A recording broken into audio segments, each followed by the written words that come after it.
Sobriété, transition énergétique reviennent de plus en plus souvent dans le discours politique en cette année 2023 qui s'achève.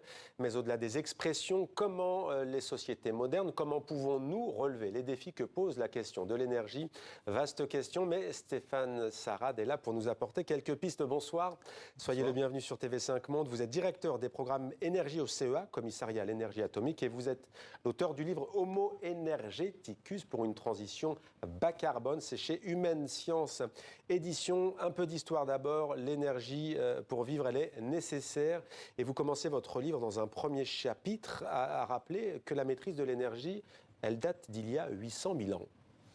Oui, tout à fait. En fait, l'énergie et la maîtrise de l'énergie a permis à nos ancêtres, à notre ancêtre Homo sapiens, de pouvoir évoluer. Et toute notre histoire, toute l'histoire de l'humanité est jalonnée par des progrès, notamment des progrès scientifiques et techniques, qui nous ont permis de maîtriser de mieux en mieux l'énergie pour faire de plus en plus de choses. Et là, en l'occurrence, le feu, à l'époque? Alors, à l'époque, c'est le feu, puisque le feu est un élément très important, puisqu'au-delà de se protéger du froid et des grands prédateurs, le feu a été aussi à la base de la chimie, puisque ça permettait donc de faire cuire des aliments pour pouvoir les transporter, pour pouvoir les stocker, pour améliorer aussi la digestibilité des aliments, mais aussi pour faire des poteries, pour faire des objets en métal. Donc c'est très important, cette maîtrise du feu, c'est vraiment la base de toute notre histoire. Et vous revenez dans un premier chapitre sur la révolution cognitive, de la révolution cognitive à la révolution industrielle. Homo sapiens, j'ai voulu commencer par cela, c'est le début de votre livre. Qui est Homo Energeticus?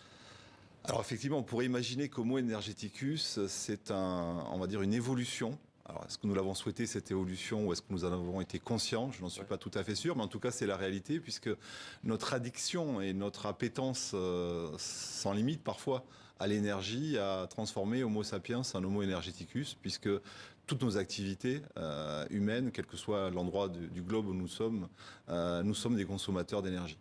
Et d'ailleurs, vous écrivez ceci, la réponse peut paraître tarte à la crème, mais c'est pourtant simple. Homo Energeticus est avant tout un consommateur invétéré. C'est quoi un consommateur invétéré? Un consommateur invétéré, c'est un consommateur qui parfois ne se met pas de limite. Et que la consommation et l'accès à la consommation amène à des impacts. Donc consommateur invétéré, consommateur parce que nous venons en grande partie d'une société de consommation.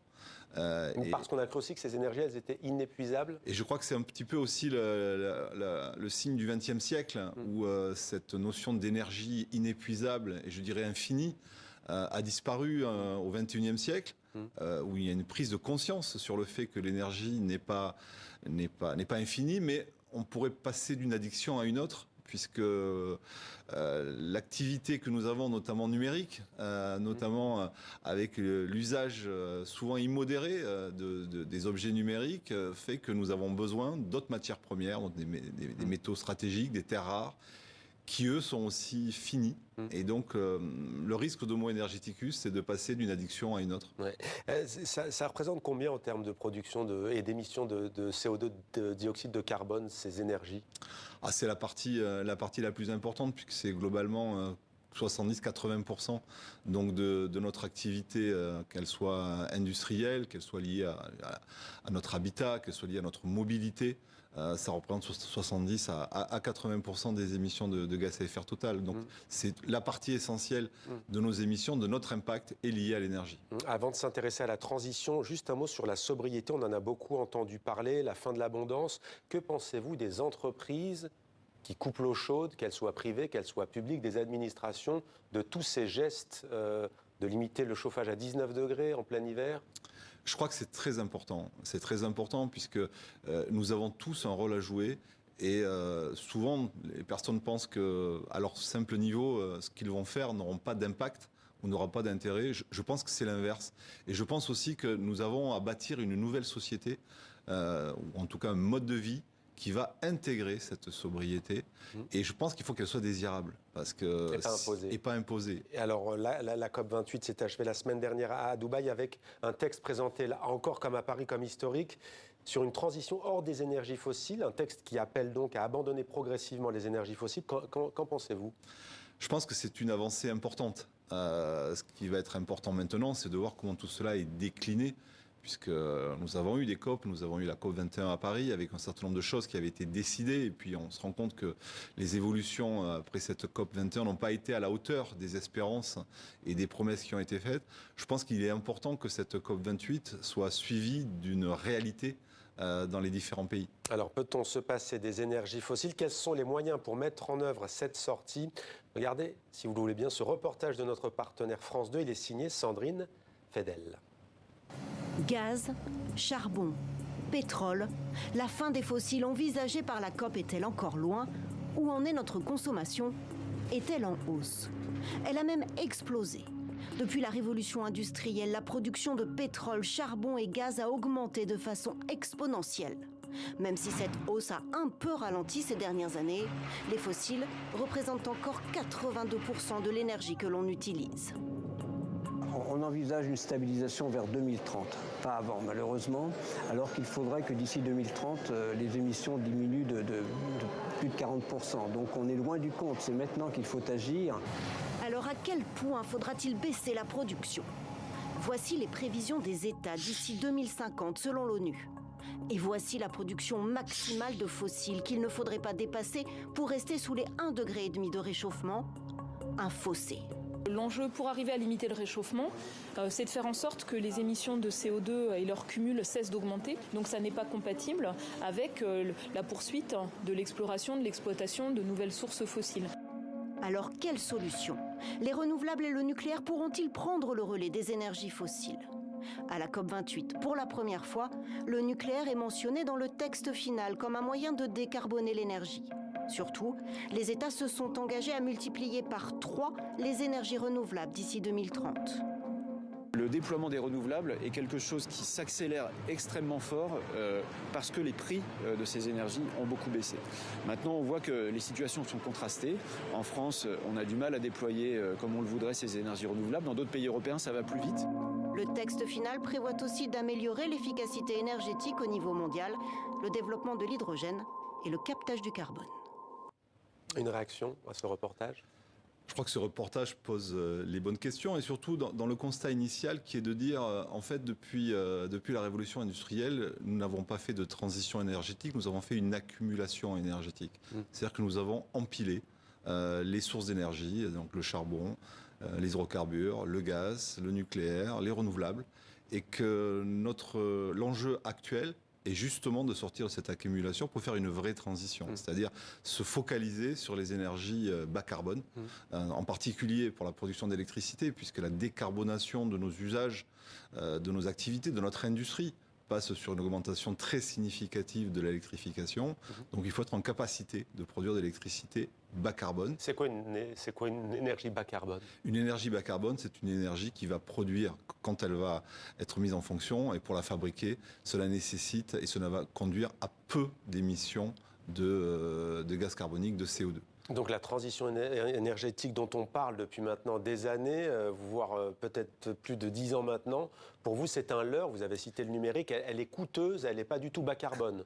Non, en fait, ce que moi je vous dis, c'est que nous avons à bâtir un mix énergétique bas carbone. Et c'est d'ailleurs ce que fait la France, puisque quand la France fait le choix d'avoir un mix énergétique, notamment électrique, en couplant une énergie pilotable qui est le nucléaire avec des énergies renouvelables intermittentes, c'est vraiment une volonté de sortir de cette dépendance aux énergies fossiles. Mais la France peut se le permettre, peut-être la pas France les pays peut du Sud. Exactement, et c'est pour ça qu'il est très important pour ces pays-là et pour nous en tant que chercheurs et en tant que pays qui a la possibilité de développer ces objets, d'être en capacité de les transférer, de les mettre en œuvre dans des endroits du monde où la démographie nécessite d'augmenter le niveau d'énergie disponible. Alors il y a beaucoup d'expressions qu'on entend à ce sujet quand on parle d'environnement, d'écologie. Il y a l'économie aussi qui s'y mêle parfois. Vous, plutôt que de parler de décroissance, vous préférez appeler à la déconsommation. Quelle est la différence ? Alors la différence, c'est que depuis 800 000 ans, je dirais l'espèce humaine n'a fait que croître dans sa connaissance scientifique. Et moi, je suis à la base un chercheur et je ne peux pas imaginer qu'à un moment de notre histoire, nous allons arrêter cette croissance du savoir et de la connaissance. Donc cette décroissance, pour moi, c'est un renoncement Et je préfère la vision d'une déconsommation. La déconsommation, qu'est-ce que c'est? C'est d'abord se poser la question, à titre personnel, de quoi ai-je vraiment besoin? Et ce que je consomme, est-ce que c'est vraiment nécessaire pour mon bonheur, pour mon épanouissement? Puisque je vais consommer, je vais essayer de privilégier des objets robustes, recyclables, qui vont eux-mêmes aussi être produits avec peu de gaz à effet de serre, peu de CO2 produits. Et puis je vais donc essayer d'imaginer aussi, moi en tant que chercheur, quels peuvent être ces objets dont on va avoir besoin, à savoir des téléphones portables, qui ne vont pas être obsolètes au bout de 2 ou 3 ans, mais qui vont peut-être fonctionner pendant 5, 6, 7 ans, qui seront réparables. Directement réparables par les utilisateurs. Donc vous voyez que l'innovation va aussi être un élément important, mais la question c'est à se poser, c'est de quels objets avons-nous vraiment besoin? Mais il y a aussi une question que, vous le savez, celles et ceux qui nous regardent se posent, c'est de vous dire, vous n'avez pas utilisé le mot punitif, mais c'est vrai que certains se disent, on nous demande toujours effectivement de faire des efforts, ce que vous dites là peut être totalement audible, mais en revanche, parfois les politiques ne donnent pas l'exemple. Que doit faire l'homo politicus, selon vous, pour que le message passe? Je crois que le mot politicus, oui, effectivement, il est... Parfois, les vols en jet privé de 45 minutes, c'est pas bas carbone. Tout à fait. Mais après, je pense qu'il faut peut-être regarder les activités que les personnes ont. C'est-à-dire que entre des responsabilités politiques, entre avoir un jet privé parce qu'on est une star de la musique, c'est pas du tout la même chose pour moi. Donc, je suis pas en train d'excuser. Je dis juste qu'il faut pas se tromper. Il faut pas se tromper. On est en devoir de limiter nos émissions de gaz et de changer de mode de vie. Et je crois que c'est là où le mot politicus a un rôle à jouer, c'est accompagner ce changement pour qu'il soit et pour qu'il reste désirable. Alors une question qui va peut-être vous surprendre, quoique, pourquoi l'eau n'est pas plus utilisée pour produire de l'énergie? Alors, l'eau est utilisée énormément pour produire de l'énergie. Barrages hydroélectriques, notamment. Les barrages hydroélectriques, mais prenez une centrale de fabrication d'électricité, une centrale électrique, qu'elle soit au charbon, aux hydrocarbures ou une centrale nucléaire. Qu'est-ce que c'est? C'est un endroit où on va faire chauffer de l'eau, on va la mettre sous forme de vapeur et cette vapeur va être détendue à travers un objet qui permettra de faire de l'électricité. Donc l'eau... Donc c'est comme un combustible? Non, c'est pas un combustible, c'est plutôt un vecteur. C'est un élément qui permet de transformer de l'énergie chimique, de l'énergie thermique en énergie électrique. Donc c'est un vecteur très important. Et d'ailleurs, la maîtrise de l'eau est aussi associée au développement. Et dans mon livre, j'essaye de montrer que l'énergie et l'eau sont 2 enjeux majeurs pour Homo energeticus, pour que justement il puisse continuer à pouvoir se développer. Pourquoi l'eau? Parce que l'eau est on va dire, un objet qui va devenir malheureusement de plus en plus rare. Je crois qu'on est au premier stade de notre évolution, alors que l'eau a toujours été un élément consubstantiel à l'énergie, que ce soit de l'énergie, ne serait-ce que l'énergie des rivières, pour se transporter, pour les moulins à eau, pour les centrales, mais à l'heure actuelle, l'eau, pour obtenir de l'eau potable, il faut de l'énergie. Et un nombre de pays importants en stress hydrique, dans le pourtour méditerranéen, en Afrique, en Indonésie, il est nécessaire, et à l'heure actuelle, on produit d'ailleurs beaucoup plus d'eau potable grâce à l'énergie que l'on produit de barils de pétrole. Et une minute pour finir, le nucléaire, la fameuse question de l'enfouissement des déchets, dangereux? Les déchets nucléaires sont à l'heure actuelle traités de manière à ce que justement le stockage et la conception du stockage, la conception des colis a été faite, développée et pensée pour que justement il n'y ait pas de danger. Pour combien d'années, on le sait? Pour de très nombreuses années. Pour de très très nombreuses années. Merci beaucoup d'être venu sur notre plateau. Stéphane Sarade, Homo energeticus pour une transition bas carbone, édition Humaine Science. Merci beaucoup. Merci à vous.